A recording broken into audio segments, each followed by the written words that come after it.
There is a specific kind of invisibility that exists only within a family. It is not the peaceful anonymity of being in a crowd. It's the heavy, suffocating invisibility of being the engine room technician on a ship where your brother is the celebrated captain. You're the one keeping the whole thing moving, but all anyone ever sees is the man on the bridge, waving. For 28 years, I believed that my tireless contribution was a foundational pillar of our family, and that eventually, my name would be carved into it. I was a fool.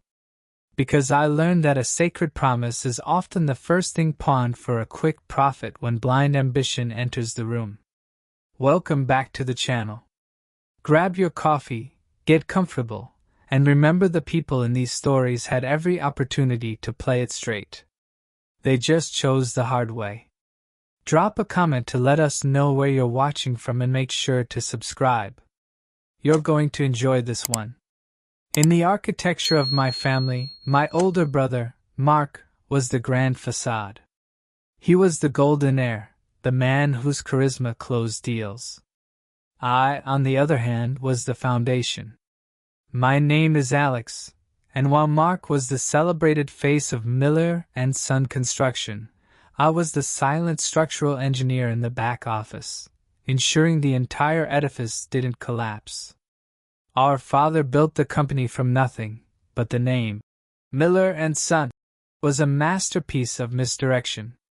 It was like a movie poster that only listed the star actor, not the writer, director, or the entire crew that actually made the film.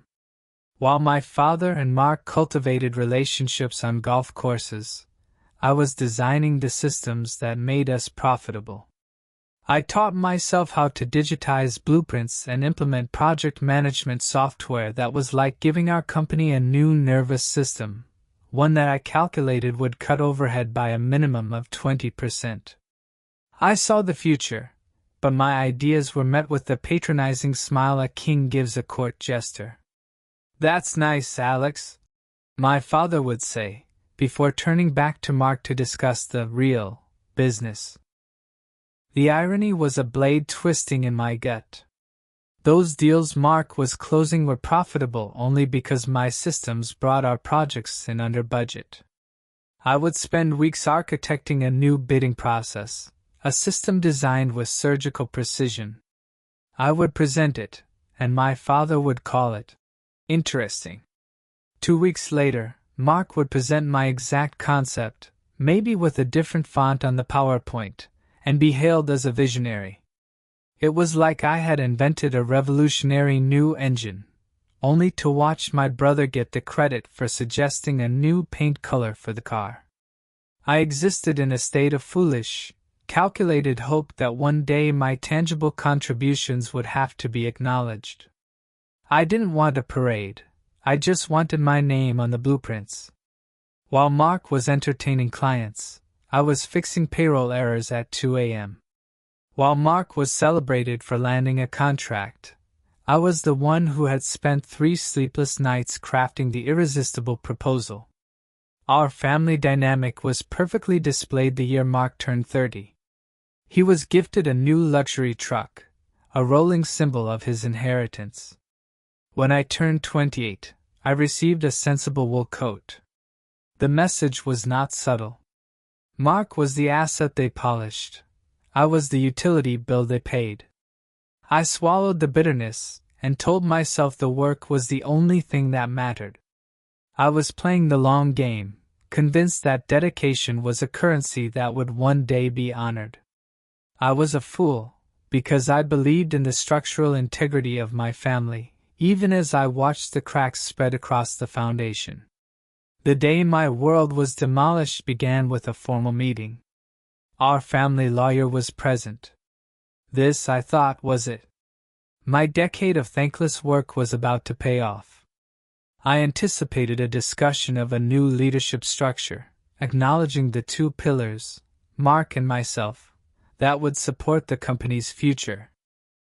My father began, his voice thick with emotion. "Your mother and I have decided it's time to hang up our hard hats." He paused, looking between us. "That's why," he continued. We have decided to sign over the entirety of Miller and Son, the business, all its assets, and the family home which is tied to the business credit line, to Mark. The words felt like a foreign language. The entirety? To Mark? I looked at my father, then my mother, whose eyes were welling with proud tears for her favored son. What about me? I stammered. My father's face settled into that familiar, patronizing expression. This is what's best for the family, Alex. It's cleaner this way. Mark is the leader. You're the numbers guy. You can keep doing what you do best, for him. We've arranged for you to have a generous salary. A salary? The lawyer slid a folder toward me. A compensation package. It felt like being handed a severance check for my own life. Mark, dripping with false magnanimity, said, Look, bro, nothing has to change. You keep doing your thing, and I'll handle the big picture. But the true betrayal wasn't discovered until that evening. Rummaging through my grief, I found a loan application from 6 months prior. A massive, $500,000 loan for a risky commercial development I had explicitly advised against, Mark's vanity project. And the signature on the co-borrower line, the signature that made me personally liable for every last cent, was a crude forgery of my own. They hadn't just given my future away. They had stolen my identity to take out a predatory loan in my name, effectively chaining me to the anchor of their sinking ship. The next morning, the shock had cooled into a glacial rage. I walked into my father's office and placed the document on the desk between him, my mother, and Mark. What is this? I asked, my voice dangerously quiet. A formality, Alex, my father said, waving it away. I never signed this, I said, my eyes locking onto his. You forged my signature. You made me liable for $500,000 without my consent. My mother's voice was sharp. Don't be so dramatic. We are a family. How does it benefit me? I shot back. You just told me I have no part in this business. You handed it all to Mark. But you kept my name on the debt? That is when my brother delivered the final blow. You're being incredibly selfish. You were never cut out to lead, Alex. You don't have what it takes. You're a liability, not a leader. Be grateful for what you're being offered. A liability. That was the moment the last structural support of my loyalty buckled. The final insult arrived a week later, an eviction notice. The company-owned apartment I lived in was needed for a new site manager. I was given 30 days. They had stolen my past, mortgaged my future, and were now taking the roof from over my head, leaving me with a few $1,000s and a $500,000 debt bearing my forged name. They had not just broken me. They had erased me. The first few weeks were a blur. I was sleeping on a friend's couch, waking to the crushing weight of their betrayal. Then, a call from a restricted number. A debt collector. A polite voice informed me that the first payment on the Miller and Son expansion loan was past due. Was I aware I was personally liable? I hung up, walked out into the rain, and just stood there. The cold shock didn't wash the pain away. It crystallized it. It hardened grief into fuel. They thought I was a liability. They had fundamentally misunderstood my function. My strength was never in charisma. It was in building systems. It was in seeing the patterns others missed. And I realized they had made a critical, fatal mistake. They had taken everything from me except my mind. For the first time, I chose to invest in myself. My expertise was in logistics. I had seen a gaping hole in the market, Small to mid-sized trade businesses were like brilliant surgeons forced to spend most of their days washing their own scrubs and scheduling appointments. They were masters of their craft but amateurs in the back-office grind.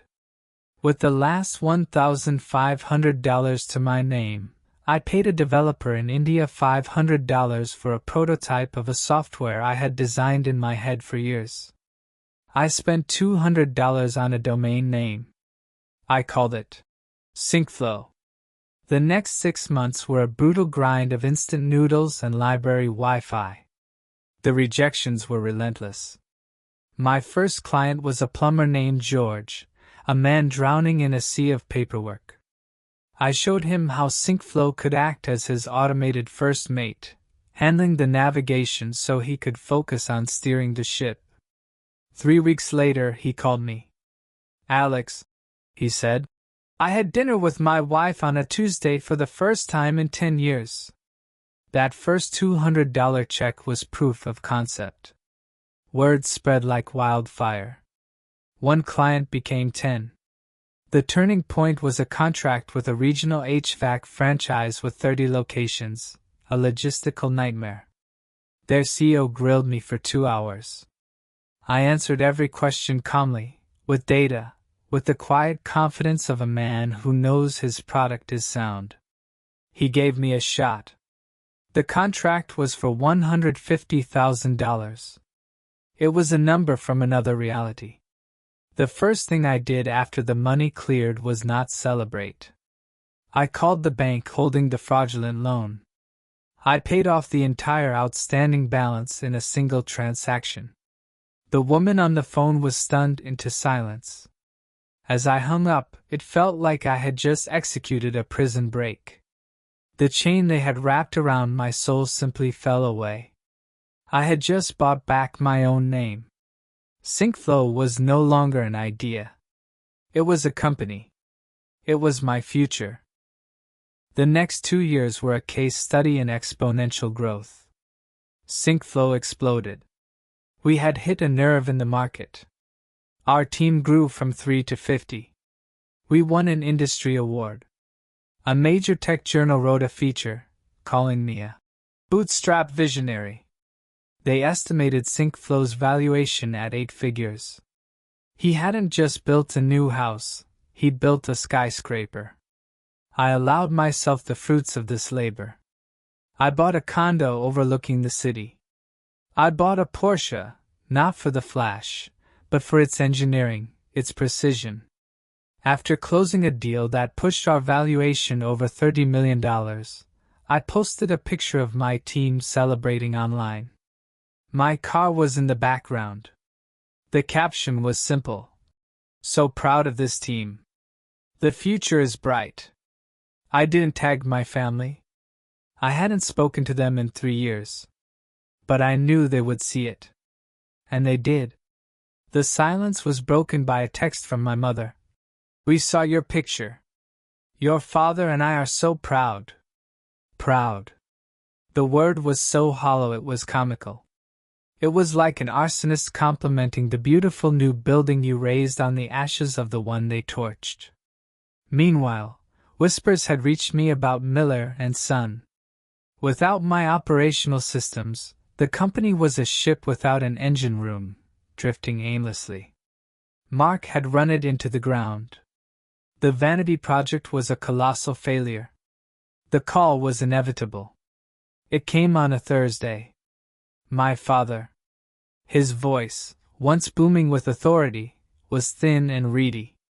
"Alex," he said, We need to talk. It's a family matter." After 3 years of silence, I was family again. I knew exactly what this was. The moment they had unknowingly created the day they cast me out had finally arrived. The millionaire they now so desperately needed was ready to take their call. I agreed to the meeting, but on my terms. My office. My turf. I wanted them to see the monument I had built from the rubble they left me in. They arrived looking like a portrait of desperation. My father looked shrunken. Mark was a cornered animal, his arrogance replaced by a resentful glare. I made them wait for 10 minutes in the glass-walled conference room, letting them absorb the energy of my world, a world that no longer included them. When I entered, I remained standing at the head of the table. "You wanted to talk," I said. "Alex, son, we're in trouble," my father began. "The bank is calling in the loans. We're going to lose everything. You have to help us," my mother cried. "Your family." There it was. The demand disguised as a plea. They didn't lead with an apology. They led with their need. I let the silence hang in the air. Then, I slid a single laminated document across the table. The forged loan agreement. "Family?" I said, my voice as cold as steel. "Were we family when you forged my signature on this, chaining me to a debt I never agreed to? Were we family when you told me I was a liability and evicted me? You don't get to raise the flag of family now that your own ship is sinking." Mark finally snapped. "Oh, here we go. You landed on your feet, didn't you? Look at this place. You're rich. The least you could do is show some gratitude and help the people who raised you." Gratitude. The audacity was breathtaking. "I am not going to help you," I said calmly. "The Bank of Alex is permanently closed to you." Their faces fell. But I wasn't finished. This wasn't about cruelty. This was about accountability. "However," I continued, their heads snapping up, "I will make you one offer. I will purchase the assets of Miller and Son for the exact value of the outstanding debt. This will prevent your bankruptcy." My father was confused. "So, you'll pay off the debt?" "I will acquire the company," I clarified. "It becomes mine. You will walk away with nothing but a clean slate. It's not a bailout, it's a foreclosure. You've defaulted, and I'm collecting." "You want to steal our legacy?" Mark seethed. "It stopped being a legacy when you drove it into the ground," I countered. "And I have a second offer. For Mom and Dad. I will provide a monthly stipend, enough to live on. It is contingent on 2 things. 1, you accept the deal. And 2, you never contact me again. You will have your financial security, but I will have my peace." It was the perfect surgical revenge. This wasn't about watching them suffer. It was the complete removal of their toxicity from my life. It was a severance package for their role as my family. I was offering them an exit. The exit they never gave me. I didn't wait for their answer. I told them my lawyer would be in touch, and I walked out, leaving them in the silent, gleaming monument to the son they had so profoundly underestimated. They accepted the offer. They had no choice. I now own the hollowed-out shell of Miller and Son. Perhaps I'll rebuild it into something that honors the work, not just the name. Perhaps I'll just sell it for parts. The real victory wasn't in their defeat. The revenge wasn't in owning their broken company. It was the profound realization that the need for their approval had been burned out of me. The fire of their betrayal didn't consume me. I used it to forge a new life, a new identity, a new fortune. I learned that true fortune isn't measured in dollars. It's measured in freedom. The freedom to build your own table instead of begging for a seat at someone else's. And the freedom to decide for yourself who gets a key to the world you built. If this story kept you locked in, drop a comment below. Have you ever had someone mistake your silence for ignorance? Have you ever had to let an enemy build their own cage? I read every single comment, and I want to hear your stories. Hit that subscribe button, ring the notification bell, and I'll see you in the next one. Stay sharp out there, and always read the fine print.